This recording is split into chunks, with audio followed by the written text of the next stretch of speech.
Children's. And thank you for joining us. We felt it important to call a news conference today to talk a little bit about the state of Cook Children's healthcare system, which is being significantly impacted by COVID-19. No surprises there, but we're really at a point where we're dealing with a myriad of issues, and we thought we needed to at least talk to you guys and let you know what we're dealing with. This past weekend, Cook Children's was forced to close one of our urgent care centers, the one that's located in Hearst, due to staff shortages. As you will soon hear, this comes at a time when the demand for our services is pretty reminiscent of what we went through when we were dealing with H1N1 outbreak, and that was back in, 2009 or whenever it was, but it was pretty bad then, and it's really, really bad now. It's important that you know that we don't typically close our facilities, and this move should sound an alarm, or it should be like a canary in the coal mine, so to speak, for what may be to come if we don't take measures as a community to slow down the spread of COVID-19. Today, we're joined by several of our leaders, our leading experts here at Cook Children's, who will detail what they've been seeing in our urgent cares, in our emergency department, and at Cook Children's system as a whole. Joining us today is Dr. Suzanne Whitworth. She is the medical director of Infectious Diseases here at Cook Children's. We also have Dr. Corwin Warmink, who is our medical director of the emergency services for Cook Children's. We've also got Dr. Kara Starnes, who is our medical director of urgent care services. And also joining us is Dr. Bianka Soria-Olmos, who is a pediatrician at Cook Children's Haslet. She will be relaying this information in Spanish. So we're going to let all three of those doctors speak. Then Dr. Soria-Olmos will come back in Spanish, and then we'll allow you to ask questions if that is okay for everybody. So first, we'd like to start with Dr. Kara Starnes. Dr. Starnes, if you could just start us off by talking about what you've been seeing in our urgent care centers. Yes, thank you so much for joining us this afternoon. We are really experiencing some unprecedented volumes and having some extreme difficulty with all of the patients that are presenting to us. As she mentioned, we had to close our Hearst urgent care location, which was a very busy location, but we did that in an effort to consolidate staff so that we can safely take care of all of the patients that are presenting to us. On Monday alone, we saw over 1,400 patients at the 6 remaining locations that are open. And this is twice the number that we typically see on a very, very busy day in the winter. And we're working with, in some locations, almost half of the staff. So the things that we're struggling with the most are loss of staff members due to being out ill. Some people are getting sick despite being vaccinated and having to go out on isolation with COVID-19 or with other illnesses. We're losing a lot of staff due to burnout. People are tired, they're exhausted, they're being asked to work overtime, come in extra to help out when there's call-ins. They're just really, really tired, and we are struggling with how to manage the patients with the staff that we have. We are also seeing record number of patients presenting to our urgent care clinics wanting rapid COVID tests for their children. We understand that schools are having requirements and people need to get their kids back to school and to work, but we also want you to understand that you don't need to panic if your child has been exposed or has some symptoms. Your child's going to need to stay home anyways. If they're running a fever, they need to be home at least 24 hours fever-free without medicine. And so rushing in to be seen immediately is causing an increased volume in the clinics. So a couple of suggestions would be, if you need testing for your child, there's a couple of local testing only sites that are available. There are also some great at-home testing kits that are available, and they're available at many local retail chains. Now, sometimes they're a little bit difficult to find, but if you call around, you can usually find those, and those are some pretty great tests that you can do at home, and they're relatively inexpensive and don't require the waits that we're experiencing in our clinics. Some other things to think about, what to watch for. When can you keep your child home, and when do you need to come in? So the things that we're seeing really commonly with COVID right now is cough, fever, runny nose, sore throat, body aches, headache, vomiting and diarrhea. Those are all common symptoms and things that are usually pretty safe to manage at home, especially for the first few days. If you start seeing your child having some difficulty breathing, they're not drinking well, they are, not urinating normally, or just not acting appropriately, those are the times when we really need to see those children. And of course, for any child that's under the age of 3 months, we would want to see them in person for a visit if they're sick, just because of their age. But those types of things would really help us to manage the volume that we're seeing in the clinics. Another thing to think about, and I know this can be a bit challenging with schools, but if you have a known positive case of COVID in your family and you have other sick family members, the assumption can very easily be made that most likely everyone else has COVID as well, and that you need to isolate from 10 days from the onset of symptoms. So knowing those things could really help us with the volume, and we're begging for the public's help so that we can take care of the kids who are really sick, and we can get to those kids more quickly. Because right now, if you come to the urgent cares, you can expect at least a 2 to 3 hour wait. Sometimes it's even longer than that. And we really want to be able to see the patients who really, really need us. I think the biggest thing that I would say is we need some compassion from the community. We need people to understand that this is an illness that absolutely is affecting our children, and we're hitting a crisis mode when our children's hospital is having trouble seeing all the patients presenting to us, and we can't do it without your help. So we're really asking for the public to help us with these issues that we're having. I'm going to turn it over to Dr. Warmink from Emergency Services now. Hey, everybody. I am Corwin Warmink, the director of the emergency department at Cook. We're experiencing a lot of the same things that Kara discussed. We are breaking records in ways that we don't like to break them.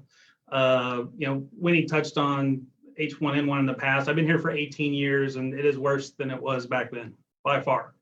This is the worst we've ever been as far as our acuity and the level of illness coming through our ER. So every year when school starts, we expect a bump in volume. We plan for it, we schedule for it. In a regular year, we'll see about 300 kids a day during this time. On Monday, we saw 601, an all-time record, unheard of. We run one of the biggest, baddest, busiest ERs in the country at 300, right? And we go up to 400 and even 500 in the past, but at 600, we're physically unable to care for kids in a timely fashion. And so, just for kind of just math perspective, on those days, and we've been seeing 560, it's not just like, oh, that was a one-off. We're having kids check in every 2.5 minutes and under. And so, and during our busy times, which really starting about 7 a.m. to 1 a.m., they're coming in at every minute. And so it is very difficult for us to turn people around that quickly. And one of the big issues we have is, the patients that come in that aren't as severe are kind of clouding the ones that are more severe. And so it's a dangerous time for us in that we're being overrun, but we have to see them all. But we really have to triage and be very good at triaging so somebody doesn't fall through the cracks. Of those 600 patients and the patients we're seeing all throughout the week now since school started, about half of them are coming in with COVID related either concerns or illnesses. We're testing about 250 plus a day, and we really only test if there's parental concern or exposure for that. I think we're kind of the last resort for a lot of people. They can't get their PCP or to their UCC, and then they come to us, but we really are imploring people to use us as the resort for when your child is severely ill, not to get a COVID test or not to, hey, I was exposed. And so, school started, there's all kinds of illnesses in school. It's not just COVID, right? There's all kinds of things there. And so the difference from last year is some of the things that children are doing or not doing, and just the Delta variant changed everything. Like Delta loves kids. I honestly felt really guilty when COVID started that we weren't getting the surge that the adult institutions were. Well, we're getting paid back now. So Delta is a game changer. And so that storyline of, oh, it doesn't really make children sick or doesn't infect children is just not true anymore. And so, the other issue we have is a lot of those COVID related illnesses that are coming in are very minor, a little cough and cold, a little vomiting, diarrhea, or, something that's minor. Really, we're asking the community to think about, could this wait till tomorrow? And if it could, then you shouldn't come to an ER. If your child is having a severe difficulty breathing, if they have a crooked arm, we're here, we're ready. We want to see you right away, but we're getting inundated with such minor things that we're having a hard time seeing the kid that has appendicitis. He's stuck in the waiting room for hours. And so, really try to think about, is the ER the best place to go? And if you are going to come, we're asking you to temper your expectations, right? I'm very proud of how efficient our ER is on a given day. At 600, I can't do it. We can't do it. So you're going to wait. If you come in for something minor in the morning, plan on spending all day with us. If you come in the evening for something minor, plan on spending all night with us, and try to have some compassion for what's going on. We really try to triage according to severity. Again, if you're very ill, you're going to get seen right away. But if you say, hey, I was exposed to COVID and I have no symptoms, that's not our priority. Also, no, there's no way kind of to game the system and say, oh, I'll just go to the ER and get a rapid COVID test. That doesn't exist.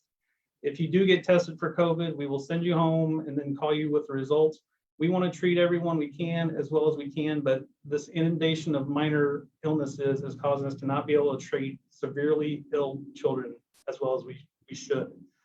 So, I've kind of laid out the bad. How do you try to fix that? So I always hate when people bring me problems and no solutions, so I won't do that for y'all.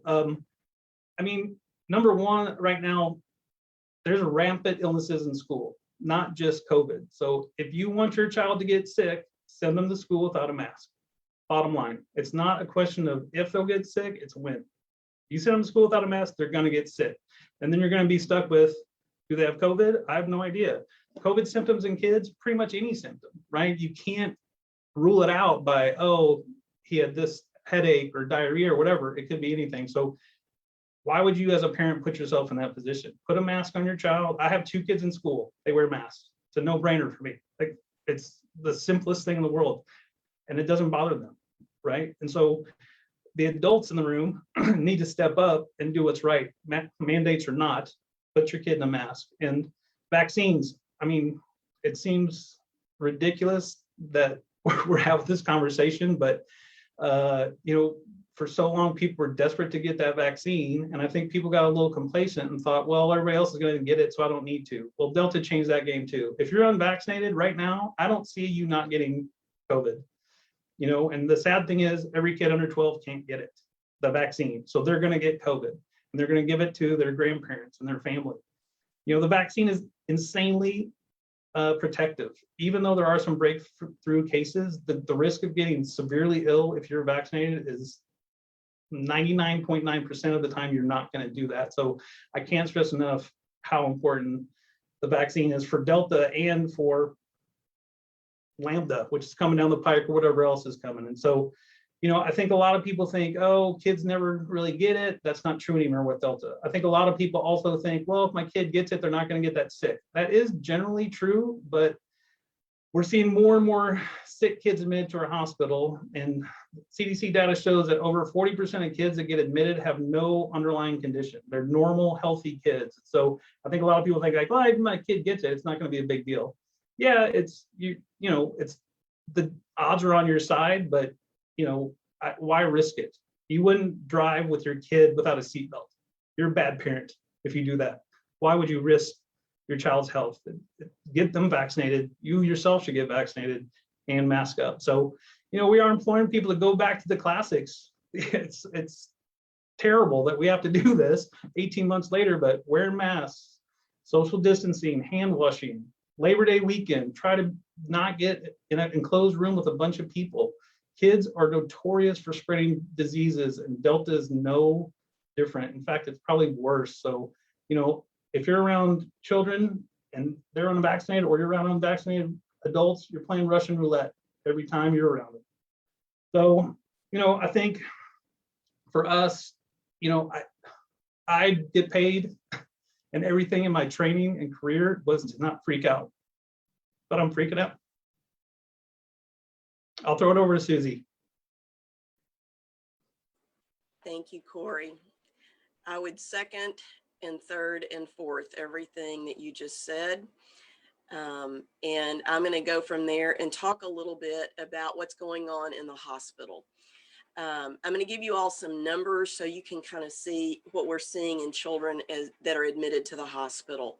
There's a lot of misinformation in the community that COVID doesn't affect children. That's not true. And let me preface this by saying that most children who contract COVID-19 have mild symptoms, they recover, they're fine. That is the truth. We don't want parents to panic if they feel like their child has been exposed to the virus, but we do feel like it's important to share numbers with you so you understand that this can be a very serious illness.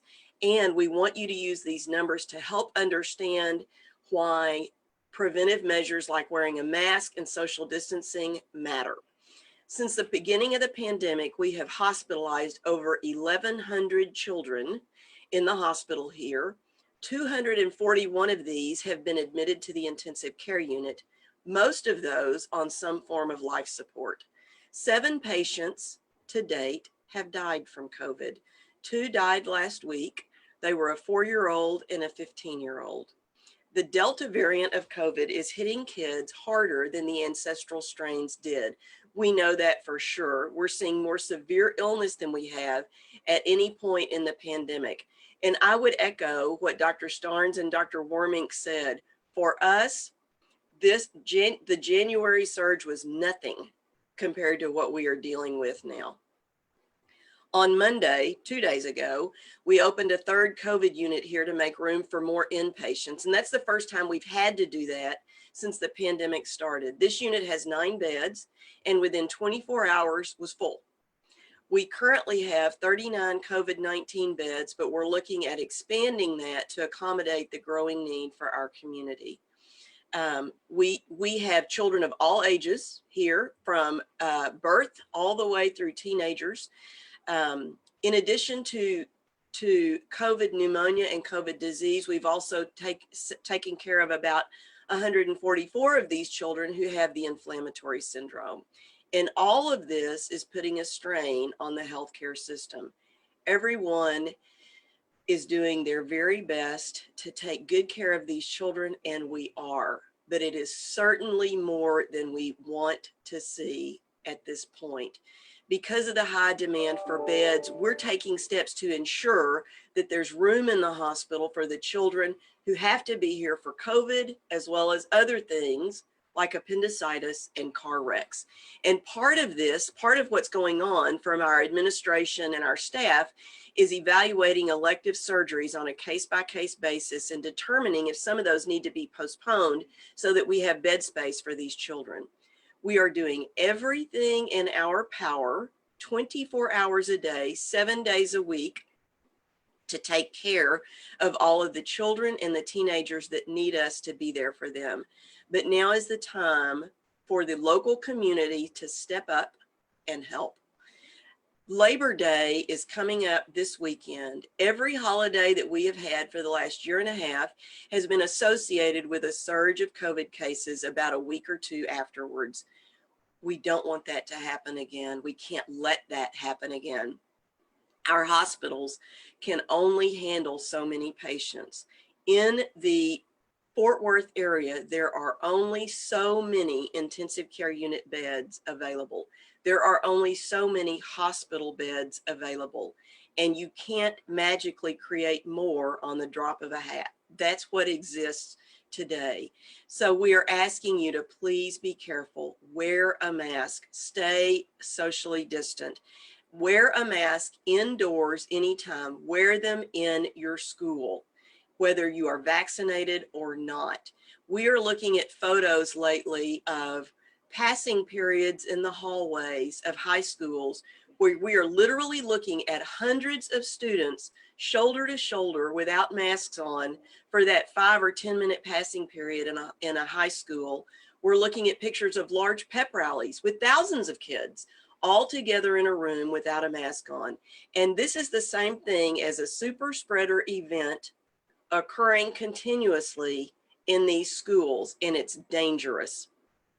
Remember, most children are fine when they get COVID, not all of them, but every child, every adult who has this virus inside of them has the potential to spread it to someone they don't mean to, who may not live through the virus. You might hug your grandmother. You might hug your mother who's on chemotherapy. The spread of the virus is unstoppable unless you're vaccinated and you're wearing a mask and you're staying 6 feet apart and you're washing your hands all the time.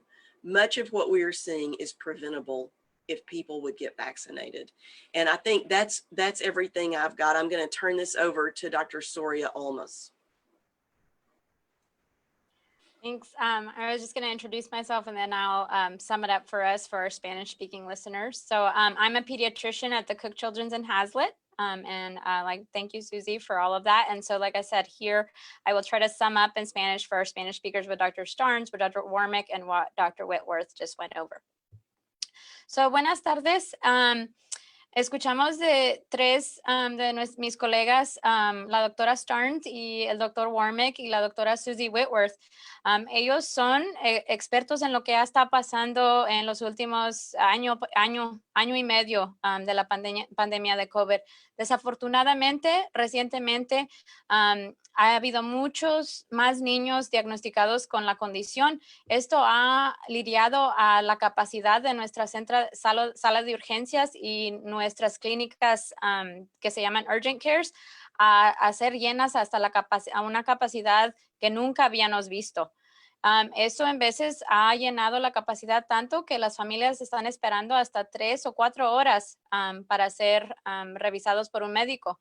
Esto es muy alarmante, es muy preocupante para nosotros, porque como menciona el doctor Warmink, que es un especialista en servicios de emergencia, todavía tenemos que atender a los niños que tienen una emergencia. Hay niños con apendicitis que pueden estar en la sala de urgencia por horas si no podemos llegar a ellos, evaluarlos y tratarlos. So, no hay solamente la condición de COVID que ha estado pasando, pero esto, como menciona la doctora Whitworth, hay prevención para esto. Si podemos vacunarnos, si podemos usar el cubrebocas, si podemos poner el cubrebocas en los niños ahora que están en la escuela, son las maneras en las que podemos ayudar a disminuir que se propague el virus del coronavirus, porque estamos viendo muchos pacientes con preocupación que han sido expuestos. Y desafortunadamente, si la sala de urgencias llega a una capacidad, no podemos tomar el cargo especial que tenemos que tener con los niños que sí tienen realmente una emergencia. Puede ser una emergencia relacionada a COVID. Más o menos la mitad de las familias que vienen a la sala de urgencia recientemente tienen una preocupación relacionada con COVID, pero también hay niños que han tenido, tienen como menciono, una apendicitis o otra emergencia, ¿verdad? Hay vamos a hacer si están en un automóvil que que has tenido que ser evaluado por una trauma. Todos esos niños requieren evaluación inmediatamente y desafortunadamente con los números de volúmenes que estamos viendo recientemente, esto realmente ha sido muy difícil para nuestras enfermeras, nuestros doctores médicos. Le urgemos a la comunidad que por favor hagan lo que puedan para poder disminuir la propagación del coronavirus. Si tienen la edad de 12 o mayor, por favor, vacúnense. Vacunen a sus adolescentes, usen el cubrebocas. Y si sabemos que es preocupante si es el niño o alguna otra persona, el adolescente ha sido expuesto. Si tiene alguna pregunta y el niño no tiene un síntoma urgente, puede esperar hasta que su pediatra esté abierto en horas particulares de 8 a 5 y hable a su pediatra para discutir su preocupación. Esto nos va a ayudar a poder tomar cargo de los niños que sí tienen una emergencia inmediatamente en la sala de urgencias. Sí sabemos que obviamente es preocupante si un niño menor de 3 meses fue expuesto al coronavirus. Sí recomendamos que si usted tiene un niño menos de 3 meses que está enseñando síntomas o si tiene una exposición, sí debemos hablar con el pediatra para tener una evaluación. La mayoría de los niños que contraen el coronavirus van a tener síntomas leves que se pueden cuidar en casa. No sabemos qué niños van a tener síntomas mayores o más preocupantes. Definitivamente, si el niño tiene dolor de pecho, dificultades en respirar, no está actuando con su actitud normal, está dormido y no lo puede despertar, eso definitivamente es una emergencia y debe de atender el niño inmediatamente. Pero si el niño está actuando normal, tiene poquita tos, poquito desecho de la nariz, todos estos síntomas son también, deben evaluarse, pero los podemos evaluar tal vez el próximo día cuando el pediatra está disponible. Estamos aquí para ayudarles, pero ahora les pedimos a la comunidad que necesitamos la ayuda de ustedes. Sin ustedes no vamos a poder seguir con esta capacidad y poder tomar cargo de todos los niños que nos necesitan. Para terminar, quiero compartir unos números de lo que actualmente está pasando en el hospital con relación a COVID, porque sí queremos que sepan lo que está pasando y no nada más es la preocupación de todos los casos que han incrementado recientemente. Hemos hospitalizado más de 1,100 niños con coronavirus desde que empezó la pandemia. 241 casos de estos fueron admitidos al centro de cuidado intensivo, lo que llamamos el ICU. Hasta la fecha han muerto 7 pacientes con coronavirus. 2 de ellos murieron en la semana pasada. Uno tenía 4 años y otro tenía 15 años. Realmente queremos que la comunidad sepa que el variante de Delta ha afectado a los niños desafortunadamente un poquito más que los previos variantes y realmente es desafortunado porque la única protección que tienen es si podemos prevenir que se contagien. Porque ahorita no hay oportunidad de los niños de menores de 12 años que se vacunen, porque la vacuna no está aprobada totalmente. Realmente lo que le pedimos es que por favor tomen cuidado, tengan compasión. Si no se han vacunado y tiene la edad de 12 años y mayor, por favor, vacúnense, usen el cubrebocas y más especialmente con el día festivo que viene este fin de semana, por favor, el prevenir de no juntarse en grupos grandes adentro, tratar de tener un grupo chiquito si va a estar usted adentro. Si tiene un niño de 2 años o mayor, por favor, use el cubrebocas y obtenga la vacuna lo más pronto posible. Thank you so much.